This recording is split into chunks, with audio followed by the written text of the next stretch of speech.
আমি হ্যান্ডিস কলেজে hedge Memorial scholarship পেয়েছি। এটি প্রতি বছর 4 জন শিক্ষার্থীকে দেওয়া হয়। স্কলারশিপ নিয়ে বিদেশ আমেরিকা গিয়ে দেশের জন্য কোনো ভালো কিছু করতে পারে সে আশা করছি আমি। দর্শক, একটি নয় দুটি নয়, যুক্তরাষ্ট্রের 25টি ইউনিভার্সিটি থেকে অফার লেটার পেয়েছেন বাংলাদেশের মুমতাহিনা করিম মিম। এই সাক্ষাৎকারটি আমরা যখন নিব তার কিছুক্ষণ পরই তিনি যুক্তরাষ্ট্রের উদ্দেশ্যে পাড়ি জমাবেন। আমরা এখন তার জীবনের অসাধারণ এই অভিজ্ঞতা সম্পর্কে জেনে আসব। মিম আপু, জানতে চাচ্ছিলাম যে আপনার যে এই পর্যন্ত জার্নিটা করলেন, ছোটবেলা থেকে বা শৈশব থেকে আপনার এই জার্নিটা কেমন ছিল, একটু সংক্ষেপে আমাদের জানাবেন।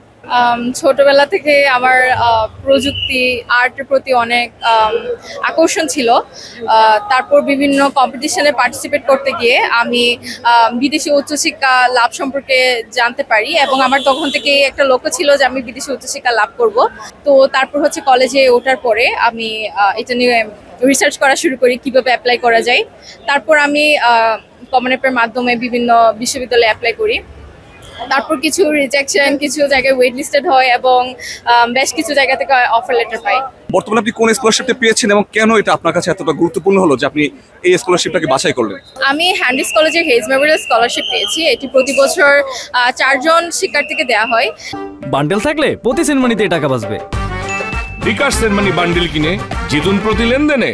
এবং এই বছর 3 জন যুক্তরাষ্ট্রের শিক্ষার্থী এবং আমি একজন ইন্টারন্যাশনাল শিক্ষার্থী যে এই স্কলারশিপটি পেয়েছি। মূলত যুক্তরাষ্ট্রে পড়ালেখা অনেক এক্সপেন্সিভ, যার কারণে এই স্কলারশিপটি আমার 4 বছরের tuition fee, housing, meal and কিছু ম্যান্ডেটরি ফিস কাভার করছে, যেটা আমার জন্য আমার পড়ালেখাকে একটু ফিজেবল করবে। আমি এটা অ্যাফোর্ডেবল করবে। সো পাশাপাশি এটি খুবই প্রেস্টিজিয়াস একটি স্কলারশিপ এবং রেয়ার। আমি হচ্ছে দ্বিতীয় বাংলাদেশে যে স্কলারশিপটি পেয়েছি, তাই আমি এই স্কলারশিপ নিয়ে হ্যান্ডিস কলেজে পড়ালেখা করতে চাইছি। বাংলাদেশের তো অনেক তরুণ সমাজ তারা আমেরিকাতে লেখাপড়া করতে যায়, আপনার পক্ষ থেকে তাদের জন্য কোনো উপদেশ বা পরামর্শ একটু জানতে চান? অনেকেরই স্বপ্ন থাকে তারা যুক্তরাষ্ট্রে গিয়ে পড়ালেখা করবে। তো তাদের জন্য উপদেশ হচ্ছে তোমরা এখন থেকেই নিজেদের প্রোফাইলটা ঠিকমতো গঠন করবা, এক্সট্রা কারিকুলার অ্যাক্টিভিটিসে অংশগ্রহণ করবা, ঠিকমতো এসএ লেখা শিখবা এবং ভালোভাবে ইংরেজি চর্চা করবা। কিন্তু আমরা যেটুকু শুনলাম আপনি রোবোটিক্স নিয়ে অনেক আগ্রহ ছিল, আপনার বাবা মার কাছ থেকে কেমন সাপোর্ট পেয়েছিলেন প্রথম দিকে এবং পরবর্তীতে? আম্মু নিজ থেকে আমাকে বলেছিলেন যে নিজের স্কুলের ওয়েবসাইটটা বানাবা। তখন আম্মুর অনেক সাপোর্ট ছিল, ইন্সপাইরেশন ছিল।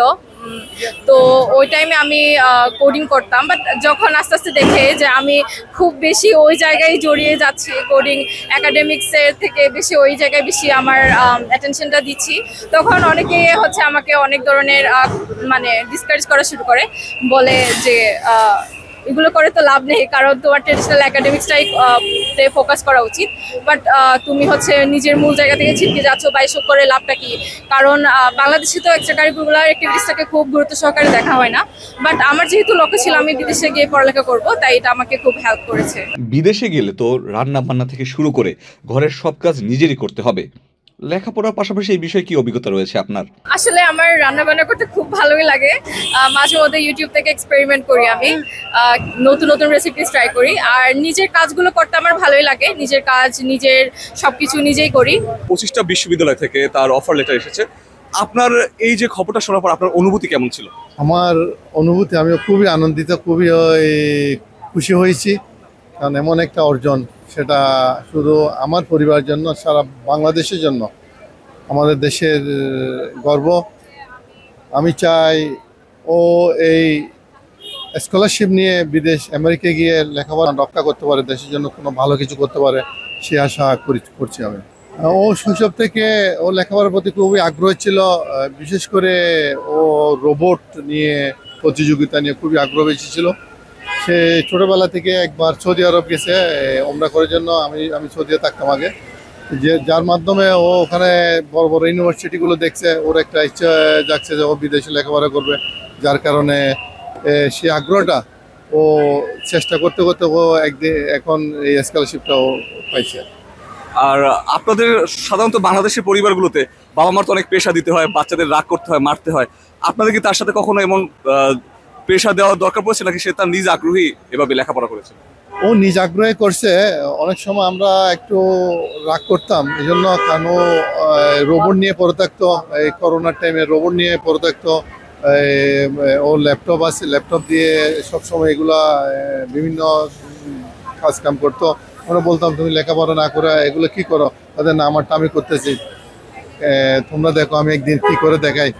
সেই হিসেবে ওর ইচ্ছা, ও নিজের ইচ্ছে, বিশেষ করে ও নিজে, কারণ আমরা তো বুঝতে পারতাম না যে এই ধরনের একটা করতেছে।